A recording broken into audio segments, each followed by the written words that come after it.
सबसे पहले आपको बताएं, लाहौर के माल रोड के करीब एक इमारत में आग भड़क उठी। आग रेस्टोरेंट की तीसरी मंजिल पर वाक़ई किचन में लगी। रेस्क्यू टीम में आग बुझाने में मसरूफ है। मजीद जानते हैं जहांगीर खान से। जहांगीर, बताएगा आग की वजह क्या मालूम हुई और किस नौयत की ये आग है? जी, एक फ्राइडे बेक रेस्टोरेंट है माल रोड पर, जिसकी तीसरी मंजिल पर ये आग लगी थी और आग जो है ये तीसरी मंजिल पर किचन में लगी थी। वजूहात का तयन अभी तक नहीं किया जा सका, लेकिन रेस्क्यू की टीम से मौका पर पहुंच गई है। रेस्क्यू का ये कहना है कि आग पर काबू पा लिया गया है। कूलिंग का प्रोसेस अभी जारी है और कूलिंग प्रोसेस मुकम्मल होने के बाद ये तयन किया जाएगा कि आग जल्दी की वजह क्या थी। अभी इब्तदाई तौर पर ये कोई सिलेंडर बताया जा रहा है जिसकी वजह से आग लगी है, लेकिन आग पर काबू पाने के बाद चूंकि कूलिंग प्रोसेस जारी है और कूलिंग प्रोसेस मुकम्मल होने के बाद इसकी अपनी वजूहात सामने लाई जाएंगी। ठीक है, कूलिंग का अमल जारी है। बहुत शुक्रिया जहांगीर। आगे बढ़ते हैं। आज़ाद कश्मीर इंतखाब के पहले मरहले में अच्छी गहमा गहमी रही। अता तारड़ का एक्स पर पैगाम, जिसमें उन्होंने ये भी कहा कि सियासी जमातों ने बढ़ चढ़कर इंतखाबी अमल में हिस्सा लिया। सियासी जमातों का इंतखाब में हिस्सा लेना एक शफाफ इंतखाबी अमल था। इब्तदाई मालूमात के मुताबिक नून लीग को पहले मरहले में बड़ी वाज़ेह बरतरी हासिल है। आज़ाद कश्मीर में शेर धाड़ेगा। अता तारड़ की जानिब से यह भी कहा गया कि मुस्लिम लीग नून ने हमेशा कश्मीर को अपनी तरजीहात में रखा। नवाज शरीफ की क़यादत में मुस्लिम लीग नून ने अच्छा इलेक्शन लड़ा। वज़ीर आज़म शहबाज शरीफ ने कश्मीर के तरक्याती कामों पर बहुत तवज्जो दी है। अता तारड़ की जानिब से यह कहा गया है कि आज़ाद कश्मीर इंतखाब के पहले मरहले में अच्छी गहमा गहमी रही। सियासी जमातों ने बढ़ चढ़ कर इंतखाबी अमल में हिस्सा लिया। सियासी जमातों का इंतखाब में हिस्सा लेना एक शफाफ इंतखाबी अमल था। दूसरी जानिब वज़ीर दाखिला मोहसिन नकवी की दोहा में कतरी हम मनसब से मुलाकात।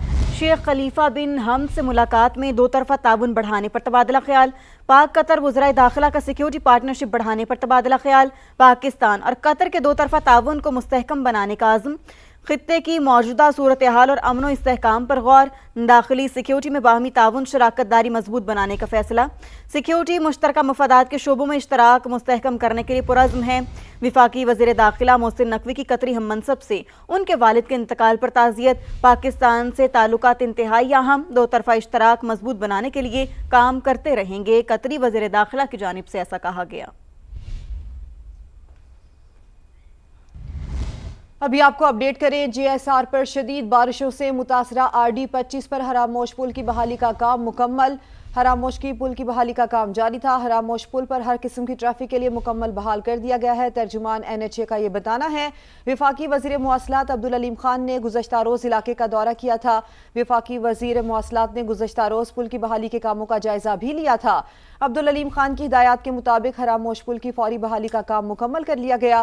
पुल की हंगामी बुनियादों पर तामीर नौ के बाद हर किस्म की गाड़ियों की आमदोरफ्त बिला तातुल जारी है। FIA का वर्चुअल करेंसी के जरिए कलदम तंजीमों की माली मुआवनत रोकने के लिए अहम इकदाम। क्रिप्टो करेंसी और ब्लॉक चेन का मुजरिमाना इस्तेमाल रोकने के लिए नया सेल कायम कर दिया गया। वर्चुअल करेंसी इन्वेस्टिगेशन सेल के जरिए मनी लॉन्ड्रिंग, दहशत गर्दों की फंडिंग और साइबर क्राइम्स की तहकीकात की जाएंगी। मजीद जानते हैं इस्लामाबाद से समा के नुमाइंदे कमरुल मुनव्वर से। कमर, बताइएगा ये अहम तरीन सेल कायम किया गया। वर्चुअल करेंसी के जरिए दहशत गर्दों और कालादम तंजीमों की माली मुआवनत का मामला सामने आया था। उसके बाद फौरी तौर पर वजारत दाखिला ने एक विंग जो है वो कायम किया और FIA काउंटर टेररिज्म विंग के अंडर ये विंग जो है वो काम करेगा और इसमें क्रिप्टो करेंसी, ब्लॉक चेन्स और इस हवाले से तमाम इन्वेस्टिगेशन जो है वो की जाएगी। बाकायदा तौर पर इसमें FIA, साइबर क्राइम और यहाँ पर NAB, FBR के नुमाइंदे जो है वो भी इनका हिस्सा होंगे। तमाम चीज़ें जो हैं वो इस हवाले से मुकम्मल कर ली और बाकायदा नोटिफिकेशन जो है वो भी जारी कर दिया गया है। वर्चुअल करेंसी के जरिए कोई ऐसी ट्रांजैक्शंस की जाएं जो इलीगल हों, उनको पकड़ा जाएगा और लाइसेंस होल्डर ऐसे लोग होंगे जो क्रिप्टो का काम कर रहे होंगे, उन्हीं को सिर्फ एक्सेस दी जाएगी कि वो बैंकिंग सेक्टर तक एक्सेस हासिल कर सके। इसके अलावा किसी को एक्सेस हासिल करने की इजाज़त नहीं होगी। और तहकीकात के लिए ना सिर्फ FBR बल्कि इनके साथ NCCIA और नेशनल फॉरेंसिक एजेंसी के जो लोग हैं वो भी इनके हमरा शामिल होंगे, ताकि कोई ऐसी भी ट्रांजैक्शन की जाए जिसमें किसी किस्म की मैलाफाइडी पाई जाएगी तो उसकी तहकीकात की जाएगी और उसके बाद उनको उनके खिलाफ जो है वो कानूनी चाराजोई भी की जाएगी। जी, अपडेट करने के लिए आपका शुक्रिया। गैर कानूनी कॉल सेंटर के जरिए गैर मुल्कियों से मेडिकल इंश्योरेंस फ्रॉड का case. National cyber crime investigation agency نے تحقیقات کا دائرہ وسیع کر دیا ہے۔ NCCIA کے مطابق ملزمان کے قبضے سے برآمد ہونے والی 4 قیمتی گاڑیاں ضبط بھی کر لی گئی ہیں۔ منی لانڈرنگ کیس میں مختلف شو رومز مالکان کو بھی نوٹسز جاری کیے گئے ہیں۔ بات کریں گے جاوید اصغر چودھری ہمارے ساتھ موجود ہیں۔ جاوید بتائیے اس کی کیا تفصیلات ہیں آپ کے پاس؟ نیشنل سائبر کرائم ایجنسی نے اس حوالے سے تحقیقات کا دائرہ وسیع کر دیا ہے۔ میڈیکل فراڈ سے حاصل رقوم سے خریدی کی بیش قیمت گاڑیوں اور پراپرٹیز کے حوالے سے منی لانڈرنگ کی تحقیقات کا باغات آغاز کر دیا گیا ہے۔ NCCI کی تحقیقات میں ملزمان کے اثاثوں اور بینک اکاؤنٹ کی جانچ پڑتال بھی شروع کی گئی ہے، جبکہ جوڈیشل ریمانڈ پر جیل میں موجود حیدر عمرانی اور ریان کا عدالتی حکم پر جسمانی ریمانڈ حاصل کر لیا گیا ہے۔ حیدر عمرانی اور ریان کے قبضے سے برآمد 4 قیمتی گاڑیاں NCCI نے ضبط کی تھی۔ منی لانڈرنگ کیس میں مختلف شو رومز کو مالکان کو نوٹس بھی جاری کر دیے گئے، جبکہ مفرور ملزم ذیشان کی گرفتاری کے لیے بھی کارروائیاں تیز کر دی گئی ہیں۔ جی جاوید اصغر چودھری، تفصیل کے لیے آپ کا شکریہ۔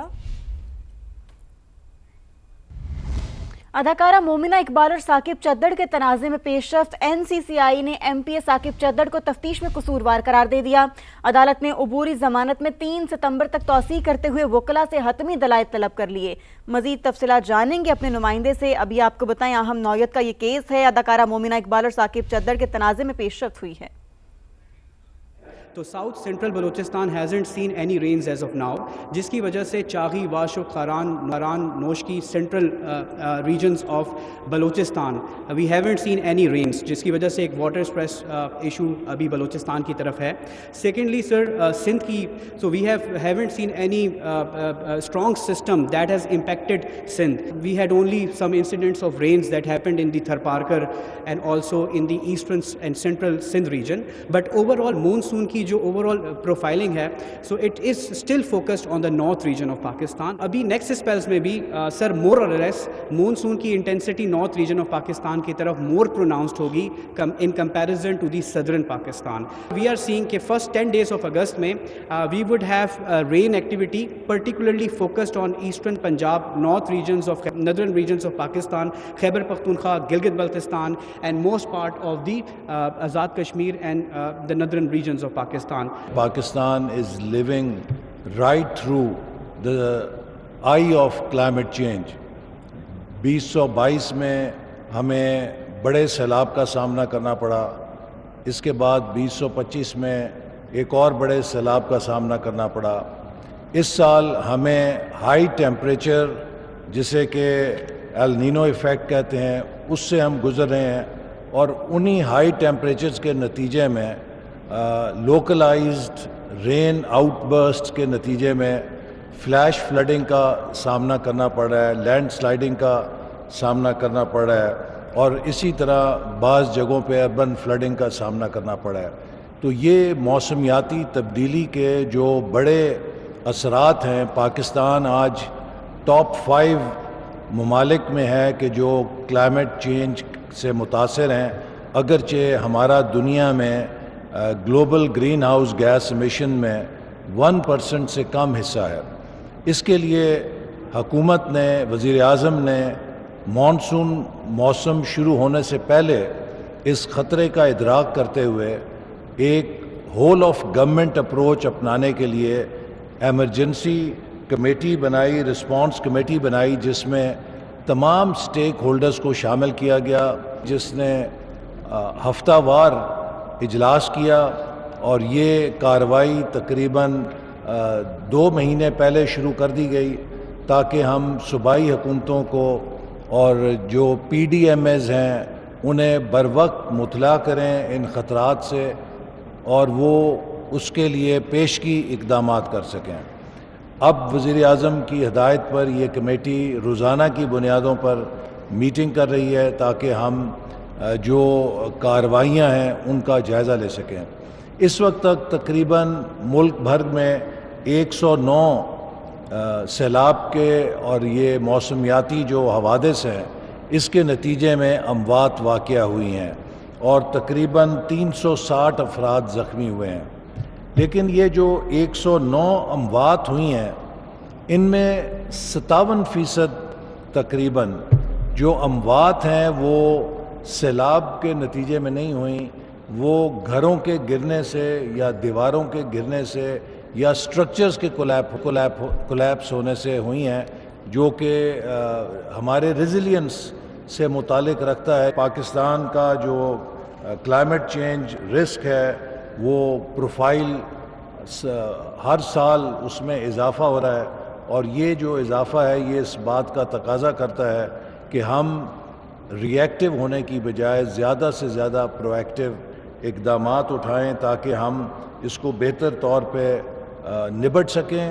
ہم سیلاب کے آگے شاید مکمل طور پہ بند بھی نہیں باندھ سکتے، ہم